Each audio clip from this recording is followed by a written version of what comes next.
Last night's shooting deaths of 5 officers in Dallas has the country once again focus on the relationships between officers and the communities they serve. And joining us tonight right now at 5, Jeffrey Hurd, a retired Avondale police sergeant and former president of the Arizona Black Law Enforcement Employee Group. Jeffrey, it is good to have you with us today. Thank you. We are going to continue now our conversation, if you will. Our viewers have been with us since 5 o'clock, talking to us about several things, just all in this week, but racism and bias within the police department, what we saw unfold earlier this week, talking about the way officers perhaps are trained. And in your experience in law enforcement, as you go around to police departments, have you ever witnessed racism and bias from fellow officers? And how did you deal with that? I can't call it any biased racism specifically. It's not targeted, not broad-based targeted or anything like that. What it seems to happen is there's poor communication, of course, between both sides, and there's training that needs to happen from both sides. But from my perspective as being a former supervisor of law enforcement, I definitely want my guys to actually be prepared for what they go out for. For example, if some of my guys are from different communities, different upbringing, different cultural beliefs and things like that, you still have to take the time to figure out everyone else's beliefs and understanding why you go out and police those neighborhoods, so you can be fair in your assessment of things while you're there. Okay. I talked with an officer's wife earlier today who said, you know, we've got the Black Lives Matter, we've got the Blue Lives Matter, and this great divide that's come between us.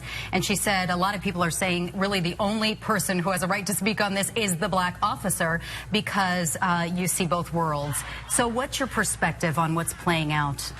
Well, it's tough from my perspective because I have 3 sons. One's in the military now, one just graduated high school, and one's 12. So I do worry about how they are going to be seen out in public, because there are differing opinions about even my skin color and how I look and how I show up in different scenes. However, I also realize that it's a stressful job as a law enforcement officer to have to take control, do things you need to do out on the scene. So with those 2 different perspectives that I have, again, it's hard to say one side is right and the other side is right. Everybody has their belief. For instance, I may believe one thing, you may believe another. I'm not going to say yours is wrong, and I'm not going to overpower you with mine.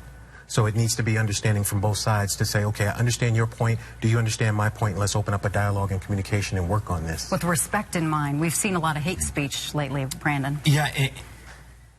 Is there a way to just recognize that the way officers are being trained now, and we're not just seeing it in one part of the country, we are seeing this happen all over the country, is it safe to say that the way officers are currently being trained simply is not working, and it is time to go back and retrain officers and how to build that community trust relationship?